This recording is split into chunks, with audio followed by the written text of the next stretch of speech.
Yeah. You gotta work.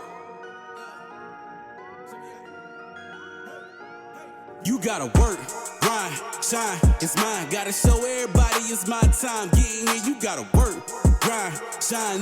Never mind who talking down. Welcome to Let's Talk with Carl Lee and frequent guest hosts Hollis Lewis and Lisa Otey, where sports, culture, and community intersect.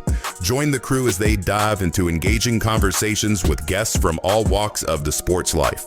Let's Talk is proudly presented by attorney Frank Walker. Real talk, real experience, real results. Let the conversation begin on Let's Talk.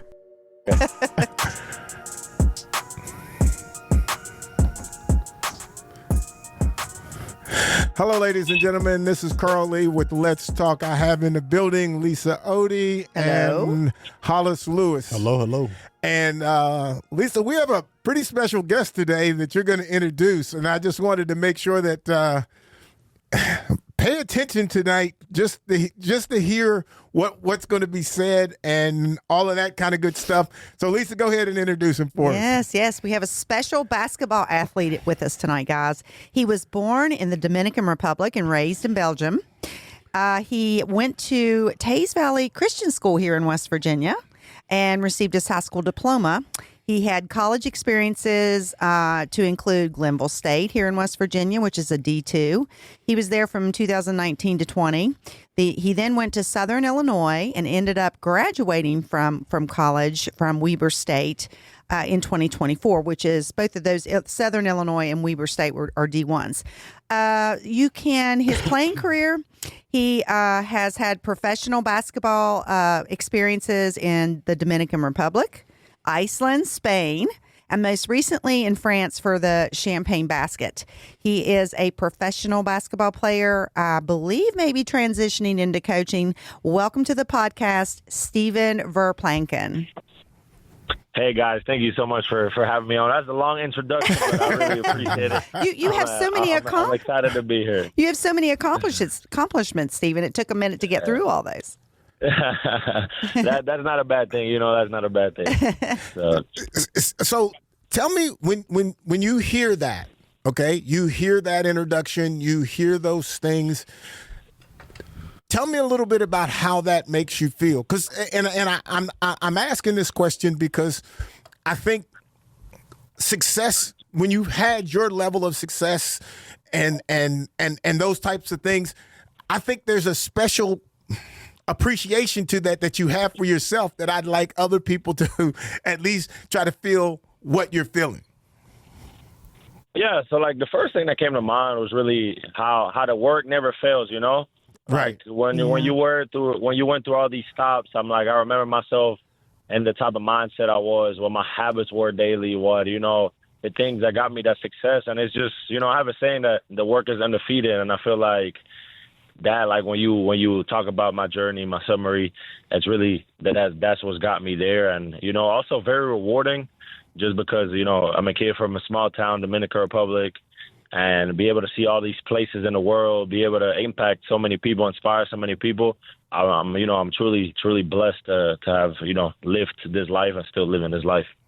I hear you. So, and I just want to make sure we were correct on it. And I don't know if Lisa had said this or not, but are you coaching now? Yeah, so I finished playing my season, I think, about 3 weeks ago, in the beginning, and just right in front of June. My apologies. And I got it was a tough year overseas. Overseas grind is really tough. 10 months, 11 months away from home. Really, yeah, it's just different. You got to do it to understand it.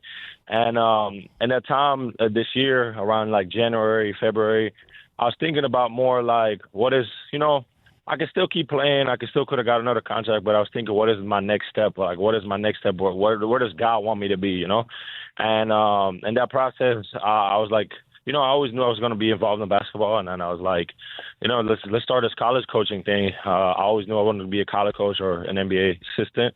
And Just through LinkedIn and my connections, I found an opportunity at the University of Louisville to start as a graduate assistant player development coach. And I started about 3-4 weeks ago, and it's been amazing, man. It's been fulfilling, long days, but fulfilling and very rewarding.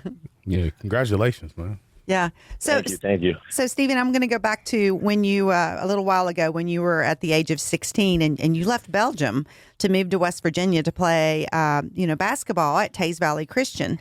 What was your biggest culture shock coming from Europe to the Mountain State? Wow. This is going to sound funny. It was the refills. What? I remember I was sitting with my host family. I was sitting at like a Mexican restaurant straight from the airport. I'm flying like at 10 p.m., long day. I'm sitting at this Mexican restaurant in Nitro, I think. And I drank half of my cup. I think it was like, I don't know, it was like a Sprite or something. And like the lady comes and grabbed my cup before it's done. And I was like, yo, like I'm not done yet. And then my host is like, oh, no, they're going to refill it for you. And I was like, well, do I have to pay for another one? Because I wasn't trying to pay for another one. It's like, no, it's free. And I was like, whoa, ain't no way. Oh, my goodness. That's hilarious. So Go ahead. No, you go ahead. Go ahead. No, that's like I said. If you call that a culture shock, I'll say that's one. Yeah, that is sure. Funny. It's probably not a good culture shock. We probably need to stop doing some sugary sodas. But I want to go back to just kind of moving up the timeline with your college days. Now, as Lisa alluded to, you played high school ball here at Taze Valley Christian. Then you played your first stop in collegiate basketball was at Glenville, which is a Division II school here in the state of West Virginia, and then you go on to Southern Illinois and Weber State. So what was the transition like playing Division II ball and then going to Division I ball? Because, again, we hear a lot of, negatives about the transfer portal and different things of that nature, but you took advantage of it and it worked out for you. Yeah, so, the transition, don't get me wrong. So we had a really good team in high school, top 25. We had an NBA player on the team, multiple Division I players. And, for some reason, I wasn't getting any Division I looks. And Coach Caldo was at the time head coach at Glenville. He's like, come over here. You're a Division I player. I'm going to unlock this in you, and y'all come over here, help me win. You'll get the hoop, and you'll transfer up. So when I went to Glenville, it was an amazing experience. I really loved it as just true college experience. I knew everybody on all the teams. You go to the CAV, the dorms, the athletic. It's such a small community, but it's truly special to go to small college. And when to be totally honest, I didn't want to leave. I was like, I had a great freshman year, and I was like, I'm gonna just stay here. I'm comfortable. Coach is like my guy. We rock with each other. And then my peers, my mentors are like, you had such a great year that it would be stupid to stay in a sense, and you're going to sell yourself short. So when I decided to leave, I actually cried, man. I didn't want to leave, but I knew it was the best. I knew it was the best thing for my future if I wanted to play pro and, have the accolades I have. And I'll be honest. When I left Glenville to go to Southern Illinois, that first 6 months, it was probably, I'd say, top 3 toughest periods of my life. Adjusting to, first of all, you go from being the best on a Division II team, and all of a sudden you're just a guy. You're not the guy. You're just a guy. And I don't think people understand how much of a difference that is. That you're not like the focal point in the offense. You don't touch the ball every time. I went from playing on the ball constantly to, be more of a 3-and-D guy. But I wouldn't change it for anything because after I had those hard 6 months, a lot of late nights in the gym, early mornings, I made sure I was the hardest worker every day because I needed to earn that coach's trust because he took a chance on a Division II kid, and I was like, I gotta make sure if he puts me in, he has the trust to keep me on the floor. So I went from not playing. I remember my first Division I game, I might have played 10 minutes, and I've always been someone that plays top 3 minutes on the team. And I was like, how can I bring value? If I'm not going to play on the ball, how can I bring value? How can I, turn the struggle into something better for the team, for myself?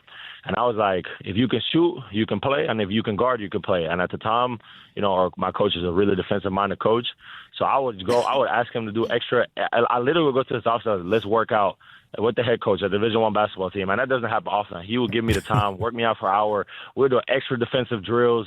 We'll do extra defensive drills him on offense, I'm guarding him. We'll do shooting drills. And I was like, if I can shoot above 40 from the three and I can at least keep my man in front of me, I'm going to play. And then, it's crazy. I always think God opens the doors when you're ready. Around Christmas that time after COVID, we had a couple guys that had COVID.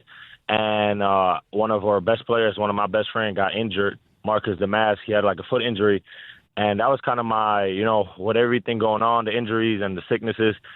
And it was like we were going to Indiana State to play a doubleheader, and coach was like, "You're starting." And from then, I never looked back. Like I took my opportunity, I was ready for it, and I started the rest of the year. The second year also started for most part of the year. So it was, challenging transition with the athleticism, the physicality of Division I. But at the end of the day, like I believe if you truly love the game and do the right things, it's gonna come back to you. That's awesome. And man, I truly believe in the idea of being ready. Like you have to be ready when that opportunity comes. I got an opportunity to play because a guy decided he didn't want to play because his ankle was kind of still bothering him, and that was my way in to playing. Yep. I think young athletes need to understand that when there's that opportunity, it's so important to be ready. And that's the key thing is being ready, man. I agree on it, especially the higher you climb, the higher the level you play at, those opportunities get slimmer and slimmer, So for sure. When that one comes, like when that one comes, you got to make sure you're ready and grab it with two hands. And then, a big thing I think I struggled with early was sometimes I was scared of the moment early in my career.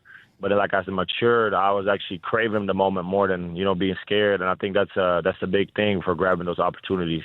And I'm glad you said that, because that when you have that fear of when I get the opportunity, if I get the opportunity, and I get nervous because I got it. Yeah, you have to get rid of that, man. Because you have to assume that I'm going to dominate in this moment. Like I'm going to be a guy that they're not even going to like. They're going to say, "Oh, we stepped up more than we dropped with him in the game."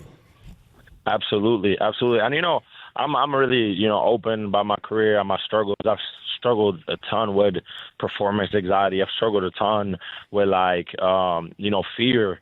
And I think, when people realize that fear is just like another feeling, I think we label fear as a bad thing.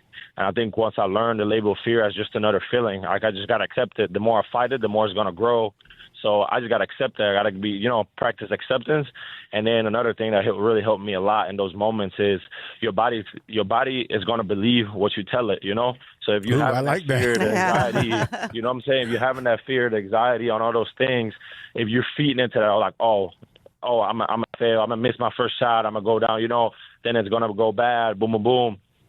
I learned that your body's going to, again, believe what you tell it. So instead of telling yourself that, tell like, I'm going to make a shot. I'm a great player. I'm going to have a great impact. And I think I got to the point I psyched myself out so much just walking around on the court. And then the warm-ups, if we played at 8:30 game p.m., I would be just walking around anytime I get, just telling myself the positive things, because at the end of the day, what you tell yourself is what your body's going to do.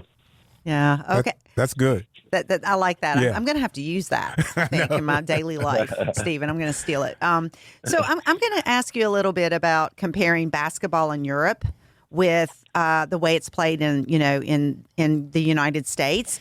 It tends to be a little more tactical, while in the United States basketball is more physical and fast paced.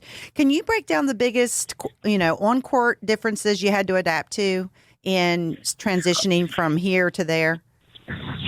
Yeah, so I think there's a couple things that are a major difference. I think first of all is you're playing like the amount of minutes you play. And in the States, if you're one of the top guys on the team, you're always playing above 30 on a given night, at least 28. If you go to Europe, you're not playing more than 25 on a good night. Everybody splits minutes. So like, for example, like on my Spanish team, I was the leading scorer. But then I only played. Oh, sorry, again, train. I only played about 22 minutes, and I was the leading minutes guy. and it didn't make sense in my head. But at the same time, that's the way, like, tactical how they are. Because coach wants to match you up. You know, the other team does the same thing. Play this guy 20 minutes, play the other guy 20 minutes. So he wants to match you up with the guy you think you have the best chance of, you know, succeeding against, which is something I had to learn and adjust. Second thing is just it's way more team oriented. And in Europe, like, I remember I got to Spain. I was coming off Iceland, 20 points a game, college. Like, I would take at least 12 shots a game most of the nights. You go to Spain, 6 shots is a lot. Wow. After you shoot 6, they'd be like, you got to pass the ball, buddy. And that was where, that was an adjustment, how efficient can I be in those 6 to 9 shots I got a game, which was, you know, that's a different adjustment, but you learn how to do it. You got to make sure I think the more likable of a guy you are in the locker room, the more you get away with some jacking. And that was a big thing. And then last thing, especially this year in France, was physicality. Probably the most physical league I played in, athleticism-wise, but also, like, pushing each other, shoving. Like, I was like, we getting away with murder every possession. And that was really the first time that I had to deal with that. I wasn't really ready for it. I struggled in my first few months there because of it. But after that, once I figured it out, I was in good shape. So, wow. You got something else? Yeah, I was just going to say, just taking it off the court, again, you got your degree from Weber State, but also, and it's funny that the timing of this, like, I was reading a study and it said, like, you know, 2-3% of the people in the world speak more than, like, 2 languages, and you speak up to 4. So you English, Spanish, Dutch, and a little bit of French. So is that something you study, or you just kind of you're a good I can't even say the word. Help me out, Lisa. Bilingual or multilingual? It's Linguistics. Linguistic, yeah. Linguistic. There we go. Linguistically. Why did you ask me to help you? Yeah. I can't speak English. Yeah, we have Hollis over here. Yeah. English lessons. Yeah, so, I can't- Stephen, I can barely you can speak provide English. those. No, I think I got blessed again. I've grown up in the DDR. I speak Spanish was my first language, and then I learned a little bit of English because in DR I went to school where it was half a day English, half a day Spanish, which is unique, but it was good. Wow. Okay. And then when we moved to Belgium, Belgium is also split. Belgium is half Dutch, half French, and me and my parents lived in the Dutch part, so I picked that up really naturally. Like my first summer in Belgium. And then at school, you also get French. And, you know, a lot of people speak just bilingual in Belgium. My French was never, don't get me wrong, I could have a conversation, I understand, but I wouldn't be, like, super confident in it. But after this year and playing in France, I'll say my French is, like, fully now. Like, I can go up, I'm feeling to someone on the street and have a full French conversation. That's awesome, man. That is awesome. I can't even imagine that. Yeah. That's awesome. I bet he would appreciate my French when I was speaking French on our last podcast when we were. I don't think so. No, my French accent, I should say. Yeah, but and that just highlights for me, like, the kind of the beauty of sports, because oftentimes when we think of, like, playing professional or even collegiate in high school, in your case, it's one of the, you know, basketball is taking you literally all around the world, from Iceland to American to France. So that's just a beautiful thing. And I think that, you know, more, like, you know, basketball journeys like this probably need to be highlighted just to emphasize the point that, you know, you're not limited just to the, you know, the NBA. Yeah, no, absolutely. And I think now, you know, you guys see college and NBA. The game is as international as it's been, and I think that's only going to grow. And I think, you know, I think in America we grow up a lot of the mentality, NBA or bust. And, I mean, yeah, the NBA, you know, I'm actually in New York visiting my best friend that plays in the NBA. The NBA is, you know, an amazing platform, amazing life that you have. But, like, you can still make a lot of money playing a game you love, going overseas, you know? So I think more and more guys are starting to realize that, when in the past, that would, I feel like people would look down on those opportunities. And I think, too, the moment that you say you play overseas, automatically there becomes this, like, oh, okay. But you don't know until you actually get there. If you haven't been into that experience or heard or talked to somebody that's playing in that league, you don't have any idea of how good, how great the players are. Yeah, no, absolutely, and it's crazy because like I didn't know nothing about like the Icelandic league. People were like, it's probably more of a stepping stone league, but I go there and there you have, I think you had 3 guys that had played in the NBA before, and then you have, I think we had 2 guys that played in the Euro League, which is like the NBA from Europe, and it was just really, really crazy to me how in every corner of the world you're gonna find somebody that you're gonna find high level players regardless of what you think. I hear you. Did you just say that you were in New York visiting a friend at Yeah. That's the why you hear present the time? subway things. Okay. Are you okay? So this is a serious question for you, Stephen. Very serious. Are you ready for it? You might want to sit down. Yeah. Are you going to Taylor Swift's wedding? No, I didn't even know Taylor Swift wedding was here. I That's didn't even the know rumor, right? That's the rumor. Anyway, that's the rumor. If I can get an invite, I'll go though. I gotta get my suit ready. For sure. Take pictures for us. So I wanted to ask you about your YouTube channel. I came across it when I was doing some research on you, Stephen. It's called The Different, and I guess you could say it Route or Route. What do you prefer? Yeah, different route. Okay, different route. And so you had all of these vlogs kind of, recording your journey throughout all these different countries playing basketball. Tell us a little bit about your YouTube channel. So I started it right as I graduated college. One of my best childhood friends from Belgium plays. He plays in the BAL, which is the African NBA. He started recording actually when his second or third professional year in Germany. And I remember me and my fiance always used to look forward to his videos. And I was like, just finishing college. I was like, I'm about to go on this journey. What if I document it? And, my thing has always been like, we're going, from the Belgium to the U.S. and then to Glenville and so forth. My journey has always been kind of like a different route. I have it tattooed on my wrist. And I was like, this will be cool, like let's start this journey. And honestly, it's just been like life-changing. The amount of people I've been able to touch, the amount of people that have messaged me, showing support, but also asking for help, asking for different things. And, just be able to inspire has been amazing.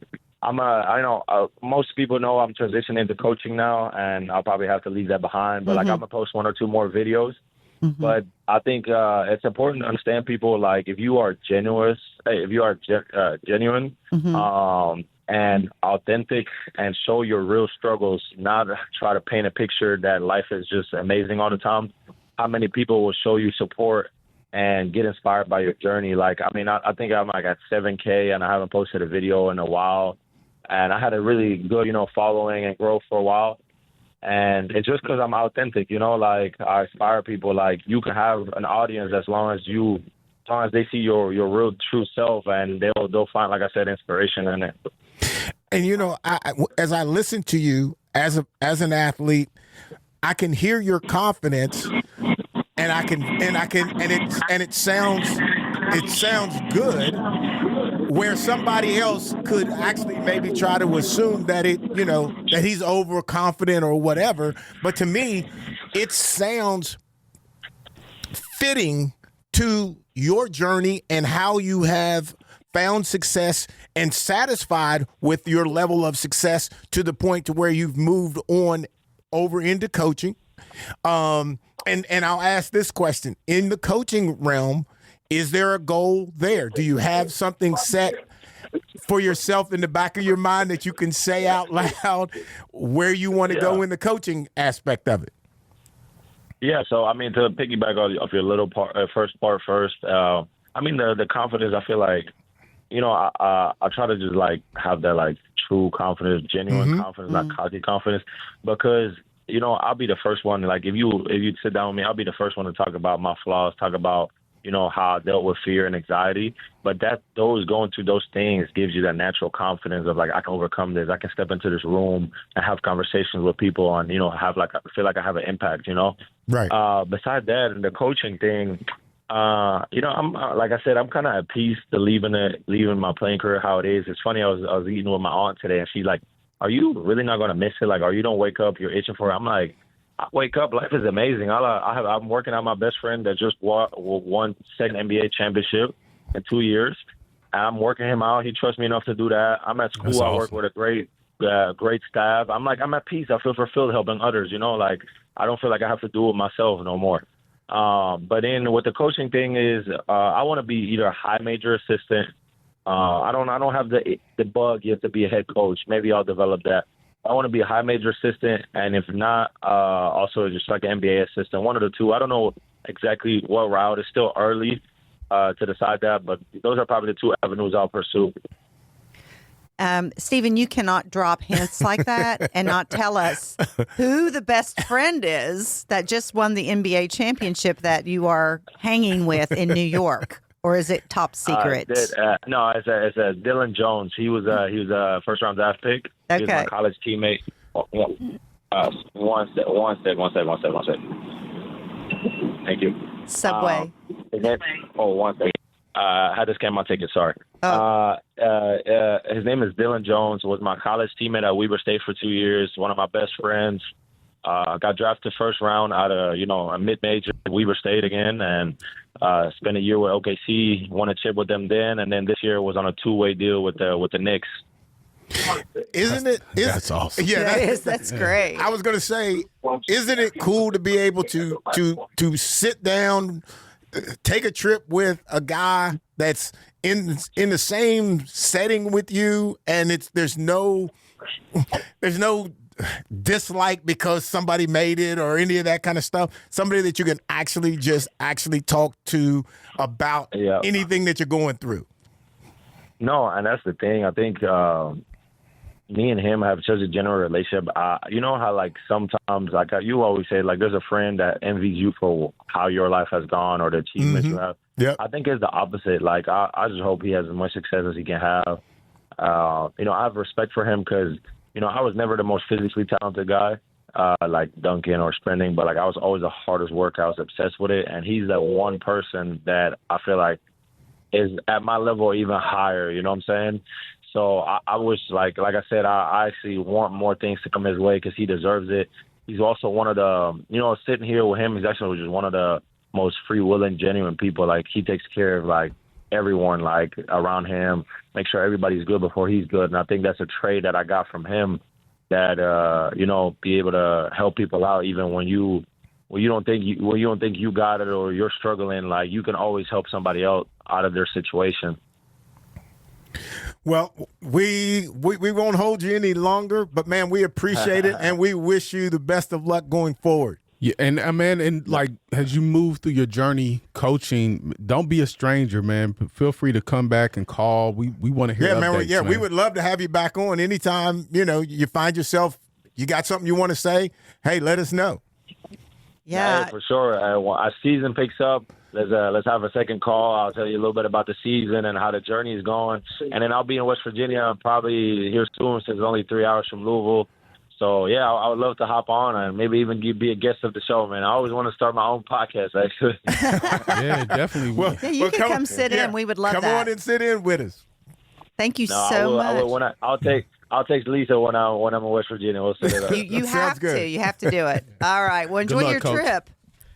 Thank you, Stephen. Thank you, guys. You have a great day. Thank you. Thank you. All right, ladies and gentlemen, we'll be right back. Let's face it, bad things happen to good people. Seriously injured in a car accident, trucking accident, or even wrongfully arrested. Life happens, and when it happens to you, you will need sound legal advice and aggressive representation. That's when you call attorney Frank Walker at 304-413-0179. That's 304-413-0179. Lock it in your phone, text it to a friend. 304-413-0179. Or visit online at attorneyfrankwalker.com. Let's Talk with Carl Lee is presented by attorney Frank Walker. Comment on episodes, ask the crew questions, or suggest topics on our Facebook page. Search for Let's Talk with Carl Lee, and remember to like the page to become part of the conversation. Subscribe by searching Let's Talk with Carl Lee on your favorite podcast service, and tune in Thursday evenings at 7 or Sunday nights at 8 for Let's Talk with Carl Lee. This is Let's Talk with Carl Lee. Now back to the conversation.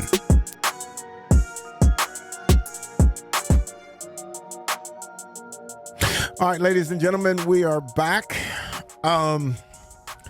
So, Hollis, I think we're going to have a discussion, and good luck on pronouncing the name. So we got an Auburn basketball player. He's Naseya, I think it's Naseya Nongoy.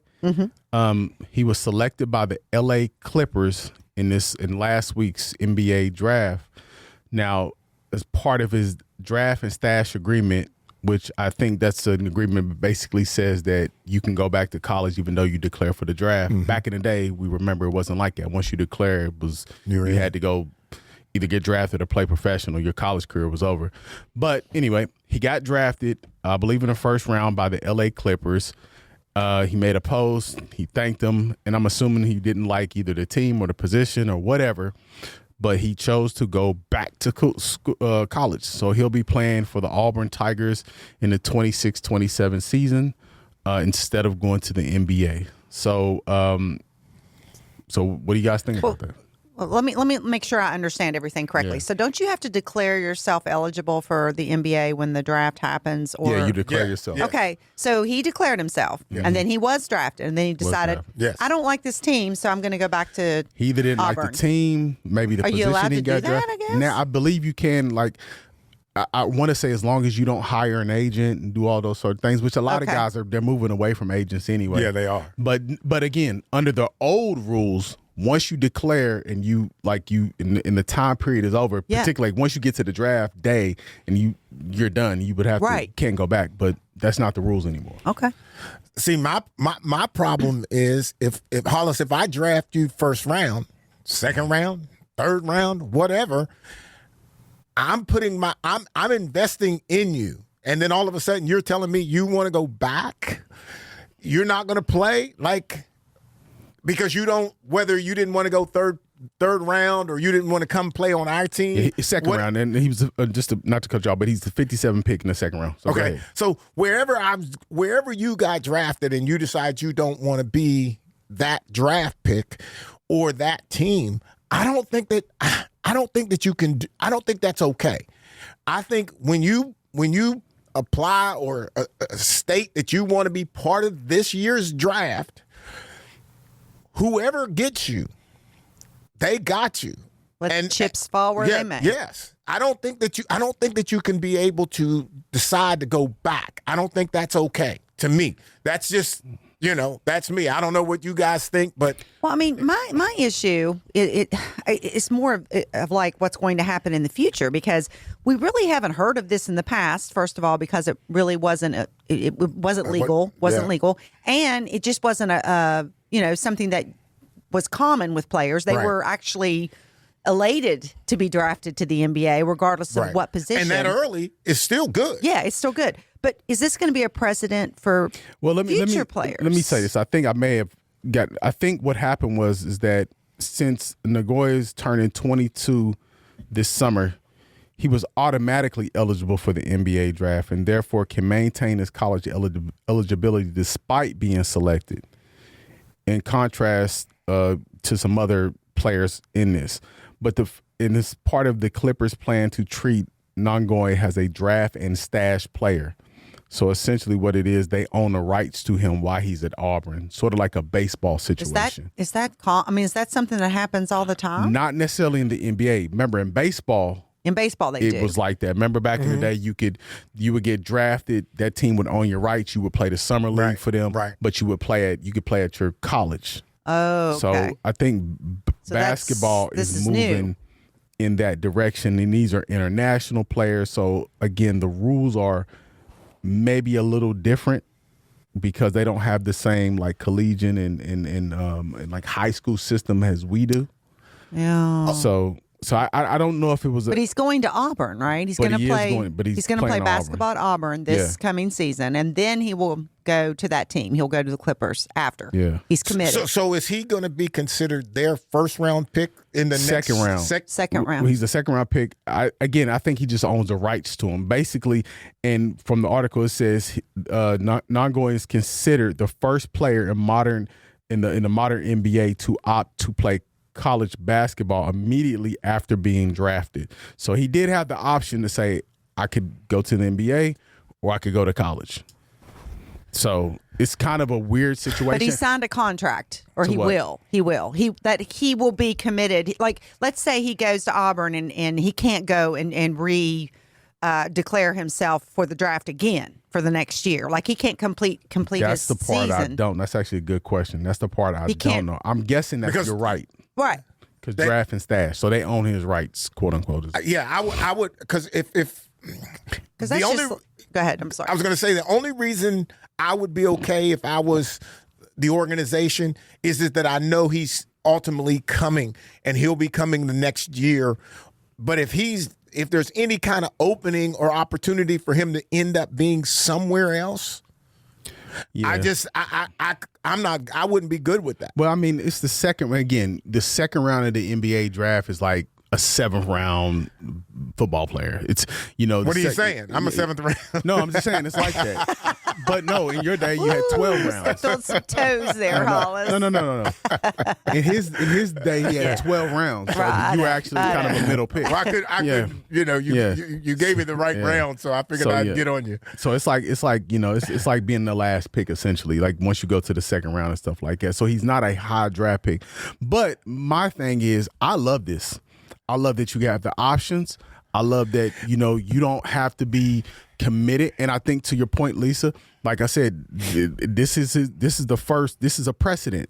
Right, It's being set. right. So I like that players have options. So if I, and the thing about it is that you can make, I ain't saying just as much money, but you can make money in college. So you can make 6 figures, being a collegiate athlete now at a high Division I school.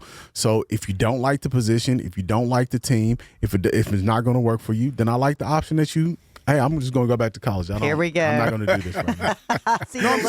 I see the look on Carly's face, and I know what's coming. Baseball players have been doing this forever. Yeah. They've always had an option. If you don't like the setup now, I can go back and play or at least I can, maybe I go play football and go play baseball in the spring. So the fact that these kids now have an option is good. You shouldn't be just limited to that one thing. Well,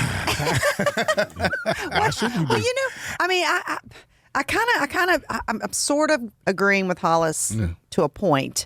But I also feel like make sure that it's not one of those things where, he's weighing the options of, am I making more money at Auburn this year? Or am I going to make more money in the NBA? Which is probably what it came down to, basically.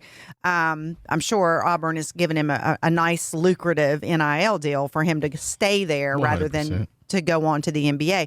But like I said, my concern is this something that's going to happen a lot in future drafts? Are players just going to, test the water? Test the water. Yeah. I mean, I understand it for the players' sake, for their career, like I said, to a point. But I think it's also a little, I don't know, just kind of muddies the waters between amateur and professional, in my opinion. Oh, well, them waters is dirt, mud. Them waters are the same now. There is no amateur professional. But college is not considered professional. They're still. professional athletes. Well, they are, but we don't call them that. We don't call them that. We don't call them that, but they are. And they're not. And unfortunately, or fortunately for them, they can get paid as a professional athlete, as that being their job. My problem with this is, I think if you want to go to the league and you want to go early, then you if you want to go, you can go, but you can't go and then realize, I'm not really that good. Why not? Why not? Because I don't get the opportunity to do that. I played my 4 years. I get drafted 7th round, as we talked about.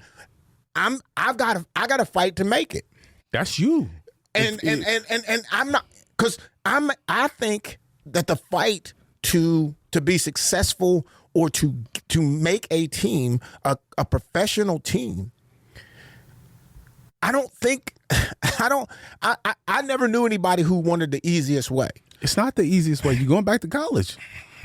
I'm saying is like, in what realm of society don't we have options? If you don't like your job now, you have the option to look for another job, and then once you find another job, you can resign. If you don't like your spouse, you can get divorced. You have options in life. But my situation with that is, then if you don't think that you are ready, don't get in the market. Well, let me clarify because him being 22, because he's now this is where it gets convoluted. Him being 22, he's automatically a team has the right to draft him, right? So if he entered the draft like at 20, and then there would be no, at least prior to this, there wouldn't be no room for him to say, okay, well now I want to go back. He would be stuck. So because of his age, and now again, that's a different argument that he's old in college, right? But because of his age, he's like automatically entered into the draft. So he has the option where like if I'm 19 or 20 and I enter the draft, I have to go that way. I don't have the option to go back. That doesn't really make sense to me, but that's the current rule. Well, let's play. I'll play devil's advocate here. I'll go along with this. So let's say he's going back to Auburn. He wants to finish, his collegiate career with Auburn, and he has a horrible year, or he has a catastrophic injury. What happens then? I mean, are the Clippers, are they bound to them? Yeah. Do they have to take the player, or is it part of the contract? I mean, I just think there's so many different aspects to this that I don't think are being explored before we jump into this kind of.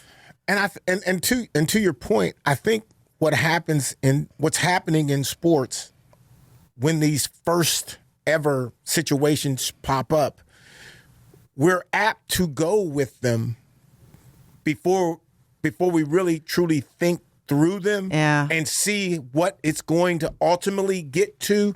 Because I think and look at all the scenarios. Yes, because there's so many. There's so many different kinds of scenarios that this could happen that I just don't. I just don't like.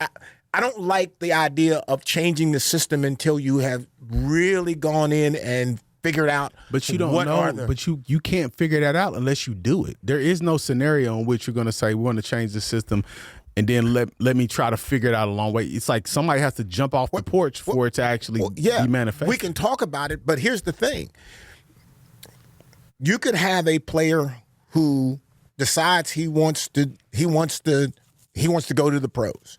So he gets ready to go, and then all of a sudden, let's use a quarterback, and all of a sudden he realizes that in the draft, the top quarterbacks are already going somewhere, and the team he might go to might be Tom Brady there.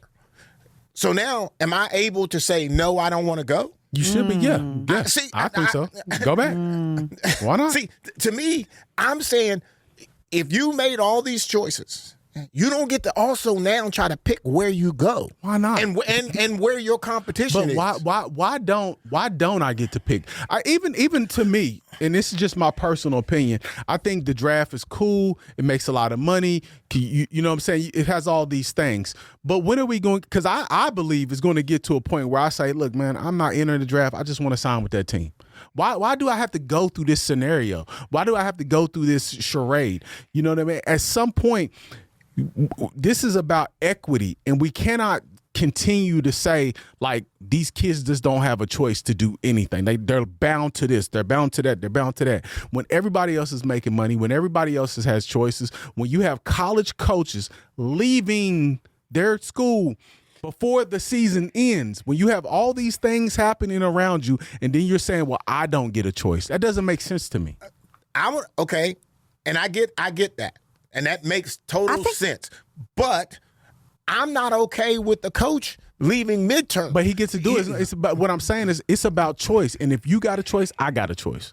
So we can't cherry pick who gets to do what, in my opinion. I don't necessarily think it's that, but I was just going to say they do have a choice. They have a choice whether or not they want to declare themselves eligible for the draft.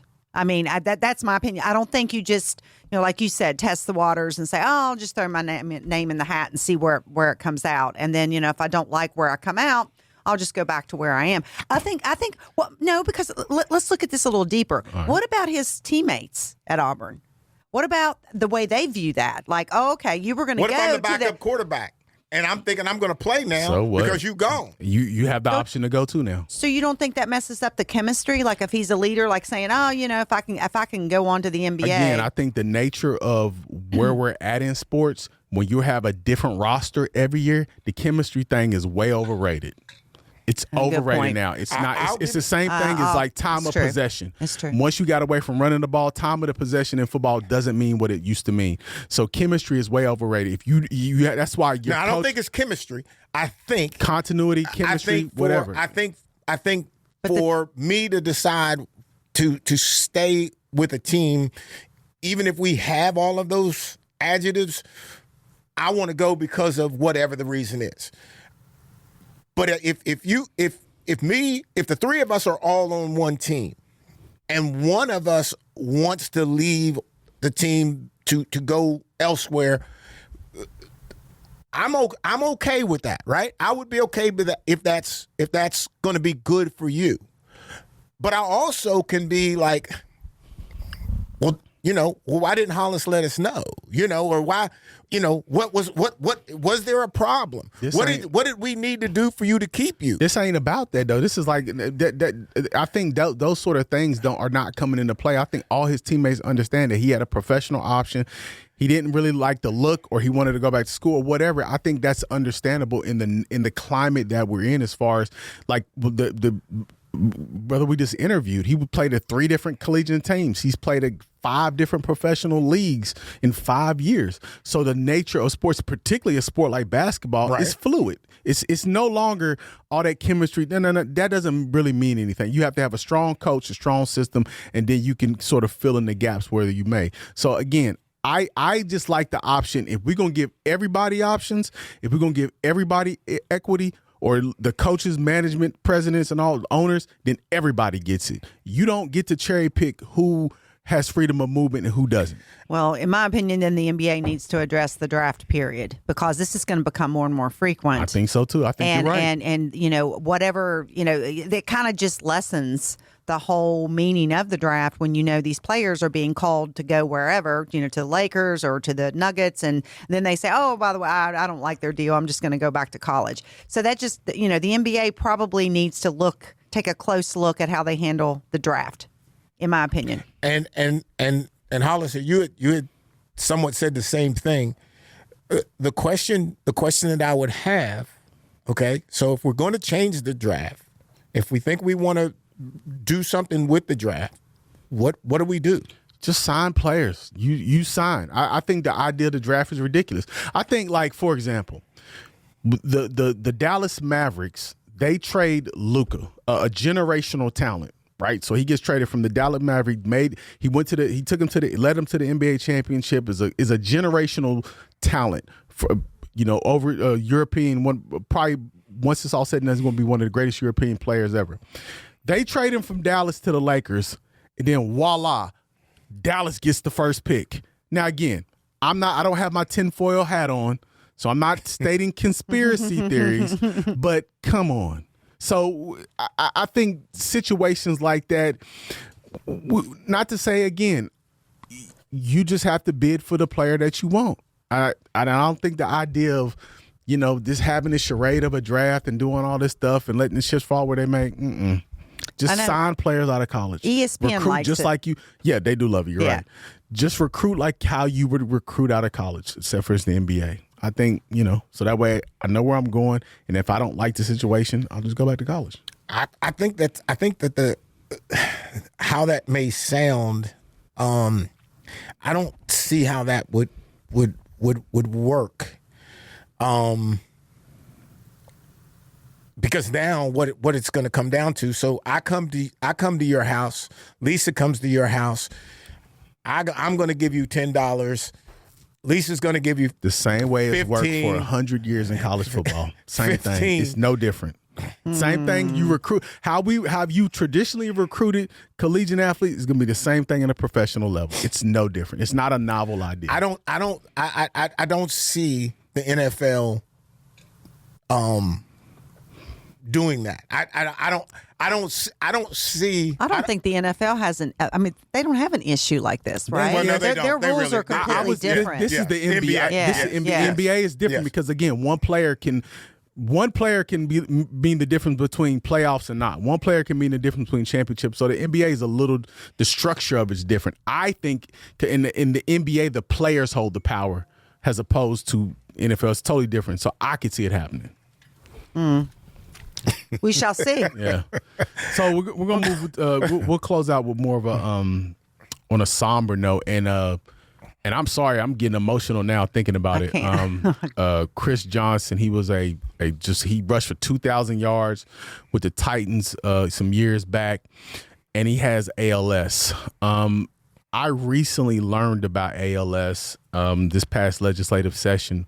We actually passed a law here in West Virginia in which we would there's a fund created in which would retrofit people's homes who needed that assistance because and also it would sort of circumvent all the hospital visits to make it more streamlined. So because when you have this disease, there could be like 5 or 6 doctors you would have to see. So with Marshall Health, it would be more of a streamlined service. And forgive me, the bill number escapes me, but it was presented by Delegate Kayla Young.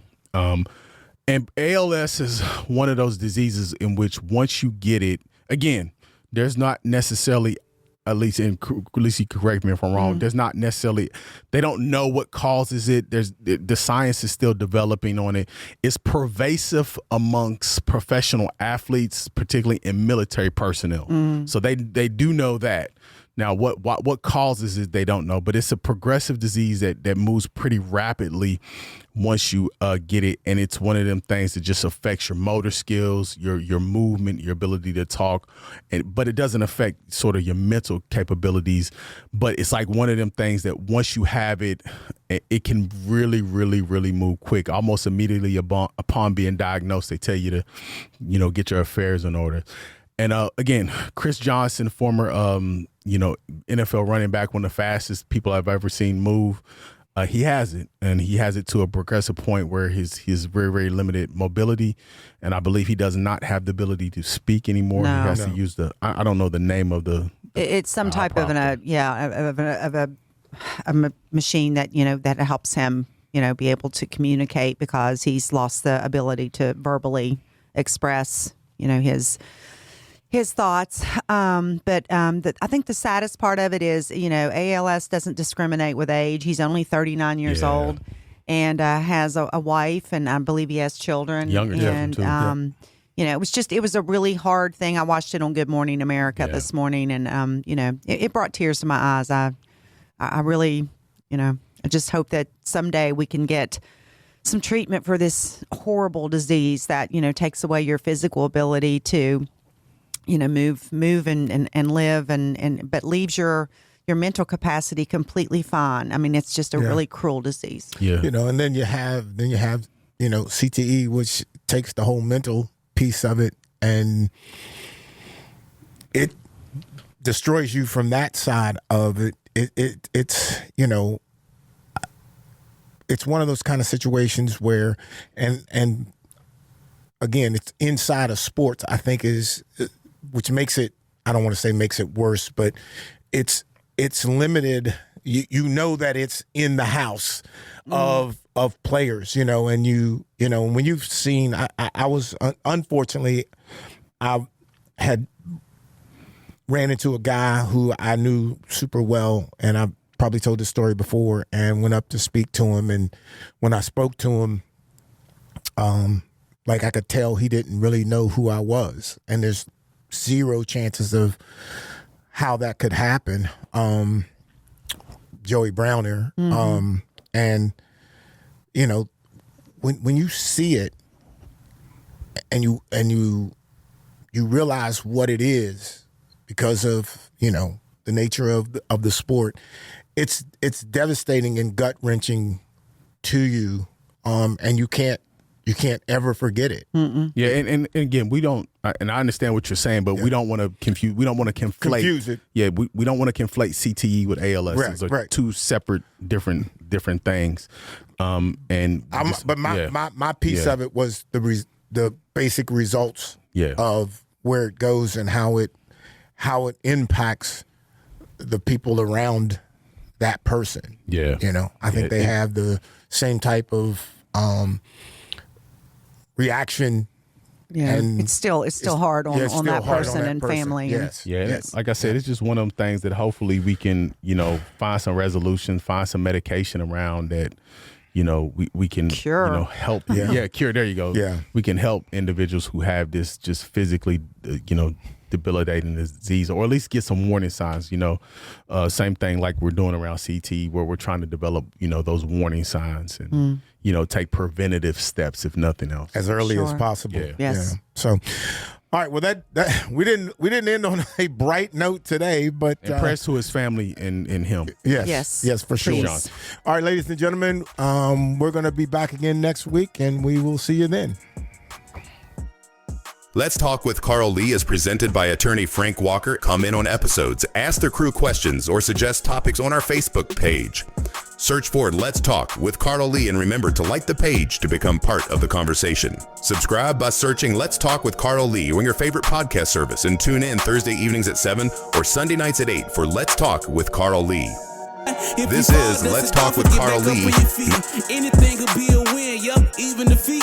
They say sugar bad for you, why is victory sweet? Couldn't play with big kids, I had to sit in the street and watch from a distance, but over time I grew. If I put in the work, in no time I'm due. Everything that I worked and prayed, I'm okay. If you ask me, how did I do it, I'm gon' say you gotta work.